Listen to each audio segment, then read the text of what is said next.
Hola, soy alumna Tapia de la Cruz Natalia Vivir, de la Universidad Católica sede Sapienza. Pertenezco a la Facultad de Ingeniería con la carrera de Ingeniería Industrial. El día de hoy desarrollaré el examen parcial número 2 del uso de Física 2. El tema que abarcará será Mecánica de Fluidos y Termodinámica. El profesor a cargo es el ingeniero Tahuarica Alca José Luis. Bueno, comenzaré. La pregunta número 1 nos dice: ¿cuál es la diferencia entre viscosidad dinámica y viscosidad cinemática?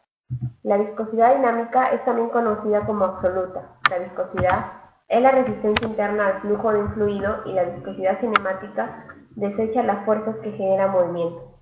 Para poder resumir diferencias, podemos derivarlo de la fórmula del número de Reynolds, la cual nos menciona lo siguiente. El número de Reynolds es igual a la viscosidad cinemática por el diámetro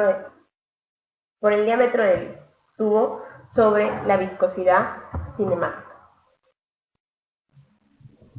Bueno, la pregunta número 2 nos dice: ¿qué indica el postulado de Torricelli referente a los fluidos? Torricelli nos menciona que si un tanque se puede mostrar un orificio, nosotros podemos hallar la velocidad del fluido mediante la ecuación de Bernoulli y Torricelli. Al aplicar la ecuación de Bernoulli, se dio cuenta que la velocidad es igual a la raíz de 2 veces la gravedad. La pregunta número 3 nos dice: según la definición del calor, ¿qué es un termómetro? Un termómetro es un dispositivo el cual sirve para marcar la temperatura gracias a la propiedad de una determinada sustancia. La pregunta número 4 nos menciona: ¿cuál es la dificultad de utilizar las escalas de temperatura Celsius y Fahrenheit? La dificultad de las escalas de temperatura Celsius y Fahrenheit es que al momento de realizar ciertos cálculos se utiliza 0 grados Celsius o 0 grados Fahrenheit, el cual al utilizarlos en ciertos cálculos es incorrecto. Por ello, Kelvin realizó un experimento para hallar esta absoluta, como lo menciona los siguientes gráficos. La pregunta número 5 nos dice: el agua fluye constantemente de un tanque grande y cerrado como se muestra en la figura. La deflexión en el manómetro de mercurio es D igual a 1,2 pulgadas. La altura del tanque respecto a la boquilla A es igual a 10 pies. El diámetro mayor es B igual a 1,2 pies. Y el diámetro menor es C igual a 5 pulgadas. Se dice que los efectos viscosos son insignificantes y el FG de mercurio es igual a 13,5. Determine A. El caudal volumétrico de la presión del aire en el tanque PA. Continuando, en primer lugar vamos a convertir los datos que nos dan a metros. P, que es igual a 1,2 pulgadas, equivale a 0,3048 metros. A, que es igual a 10 pies, equivale a 3,048 metros. B, que es 1,2 pies, equivale a 3,6576 metros.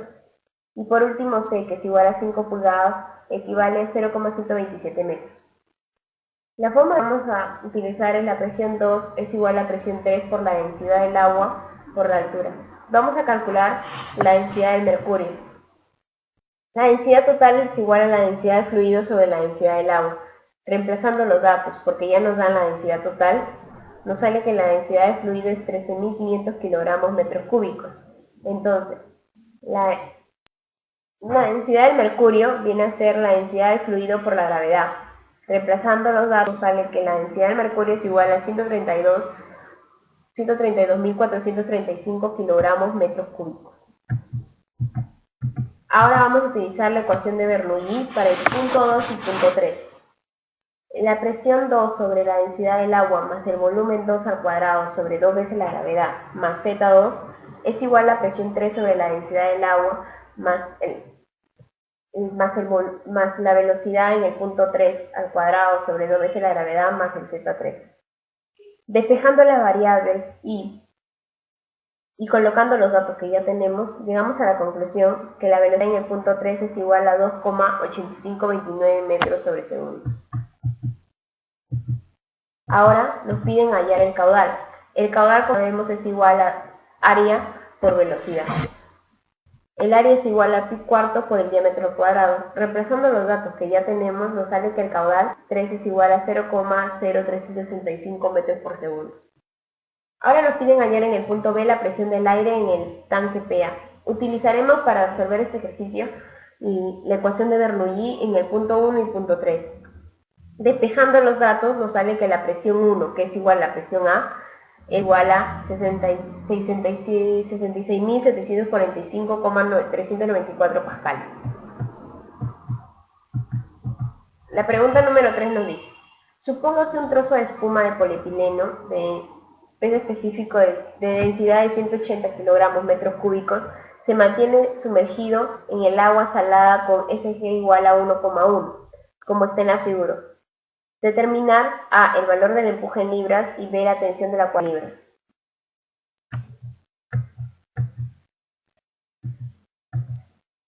La densidad es igual a 180 kilogramos metros cúbicos y la presión es igual a 1,1 por 10 a la 3. La sumatoria de las fuerzas en el eje Y es igual a 0. La sumatoria de la fuerza de empuje que va hacia arriba más la sumatoria del cuerpo que va hacia abajo más la fuerza del peso que va hacia abajo es igual a 0. Entonces, fuerza de empuje es igual a la fuerza del cuerpo más la fuerza del peso. Como sabemos, la fuerza del peso es igual a masa por gravedad. El volumen del sólido es igual a área por altura. Entonces, reemplazando los datos que ya tenemos, el volumen del sólido nos sale 0,01 metro cúbico. Ahora hallaremos el valor del empuje en libras. La fuerza de empuje es igual a la densidad por el volumen por la gravedad. Reemplazando los datos nos sale que la fuerza de empuje es igual a 24,268 libras-fuerza. Ahora debemos hallar la tensión de la cuerda en libras. Como sabemos, la densidad es igual a masa sobre volumen, y la masa, que es igual a 180 gramos, lo convertiremos a kilogramos, que es igual a 1,8. La fuerza del peso es igual a 1,8 por 9,81, saliendo como resultado 17,658 newtons. Pasando a la libra-fuerza sería 3,961 libras-fuerza. Como ya hemos hallado anteriormente, la fuerza de empuje es igual a la fuerza del cuerpo, la cuerda, más la fuerza del peso. Reemplazando los datos, la fuerza de la cuerda o la fuerza de la tensión es igual a 20,297 libras-fuerza.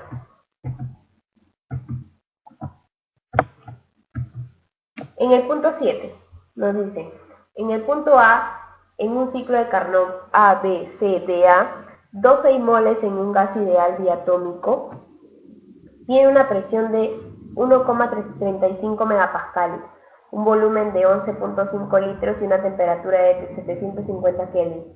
El gas se expande isotérmicamente al punto B. Luego, en el punto C y D, su volumen es 26 litros, 18 litros al final. Y al final regresa al gas del punto A. Determine todas las variables termodinámicas en todos los puntos del ciclo. B. Encuentre las energías, calor, trabajo y variación de energía interna para cada uno de los procesos. Y se calcula la eficiencia del trabajo neto sobre el valor absoluto del calor H. Demostrar que es igual a 1 menos temperatura C es temperatura A, la eficiencia del Carnot. Del punto A a B es un proceso isotérmico, al igual que del punto C a D. Del punto B a C y D a A son procesos adiabáticos. Este ciclo de Carnot se caracteriza porque es un gráfico de presión versus volumen.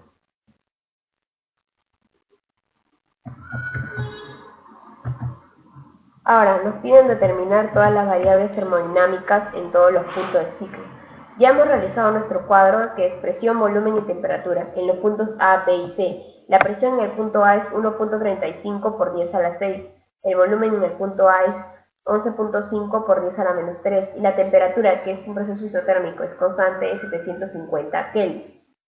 En el punto B debemos hallar la presión B y el volumen B, porque la temperatura ya la tenemos. En el punto C debemos hallar la presión C y la temperatura, que es una constante, porque el volumen es 26 por 10 a la menos 3. En el punto D debemos hallar la presión D y la temperatura, porque el volumen es igual a 18 por 10 a la menos 3. La fórmula que se utilizará será: presión B por volumen B es igual a presión A por volumen A. La presión B por volumen B es igual a 1,35 por 11,5 10 a la menos 3.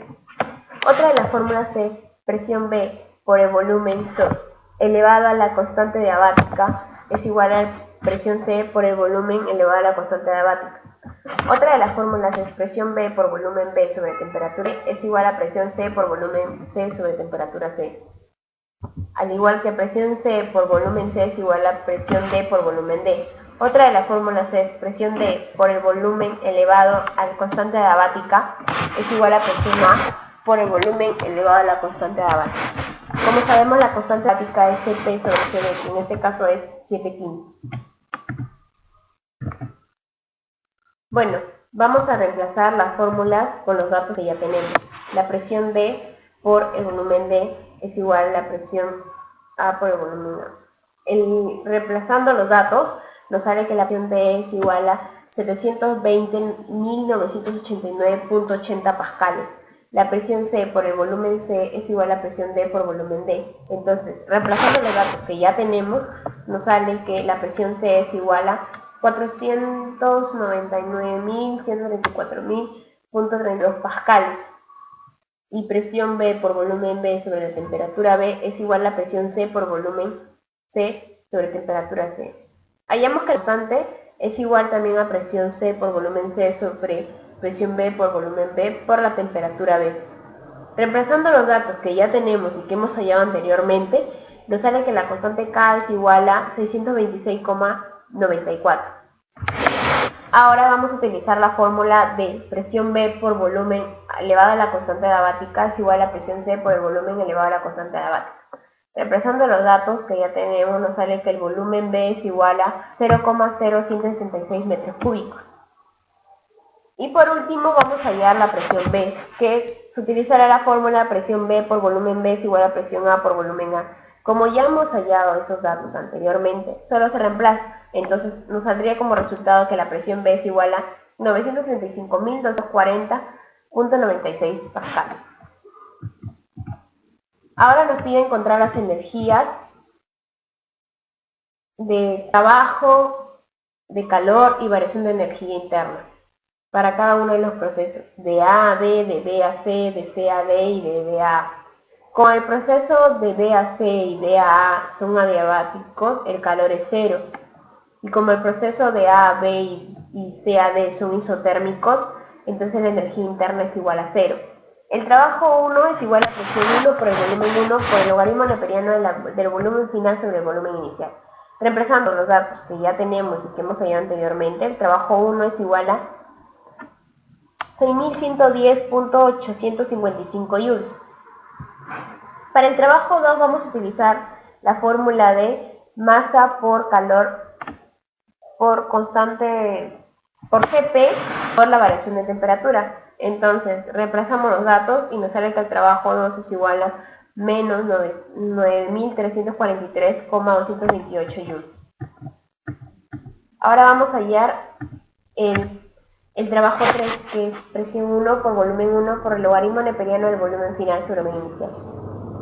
Y nos sale como resultado que el trabajo 3 es igual a menos 4.770,861 joules. El trabajo 4, que es igual a la variación de energía interna, que este es igual a masa por Cp por variación de temperatura, nos sale el resultado que es 9.348.228 joules. Ahora nos piden calcular la eficiencia del trabajo neto sobre la variación, sobre el valor absoluto de QH. Nos piden demostrar que es igual a 1 menos TC sobre TA, la eficiencia de Carnot. Trabajo neto, como ya hemos hallado sobre el QH, nos sale que es 0.219. Entonces, reemplazando los datos, nos sale que es 0.164. Ahora el ejercicio 8 nos dice, se introduce calor en una muestra sólida X de 400 gramos con los siguientes flujos. 12,5 kJ sobre minutos en la fase sólida, 19 kJ sobre minutos en la fase de transición líquido a sólido, 11 kJ por minuto en la fase líquida, 22 kJ por minuto en la fase de transición líquida a vapor y 15 kJ por minuto en la base de vapor, mientras registra su temperatura en función del tiempo. La gráfica de sus datos se muestra en la temperatura. Determinar a los calores latentes de fusión y vaporización de este elemento. B. Los calores específicos de los estados sólido, líquido y gaseoso del material. Y C. El nuevo punto de equilibrio si cuando la sustancia llega a una temperatura de 50 grados Celsius, en el minuto 6 se le agrega 450 gramos de agua a menos 15 grados Celsius. Bueno, vamos a desarrollar.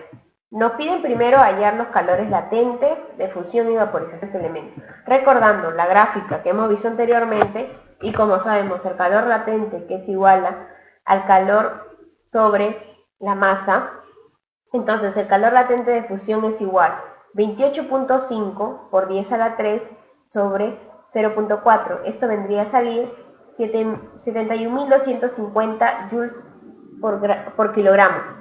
Y el calor latente de vaporización, reemplazando los datos, nos sale 82.500 joules kilogramos.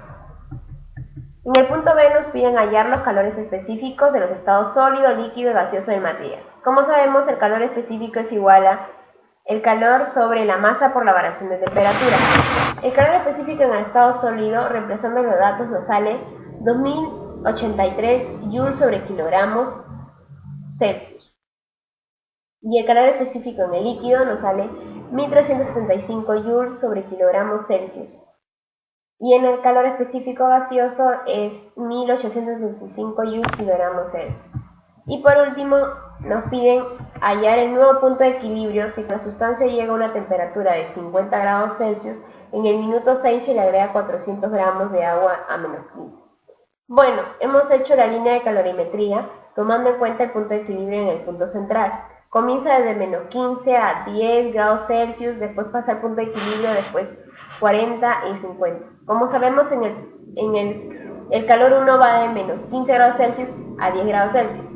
El calor 2 entra a los 10 grados Celsius, el calor que sale de 10 grados Celsius al punto de equilibrio.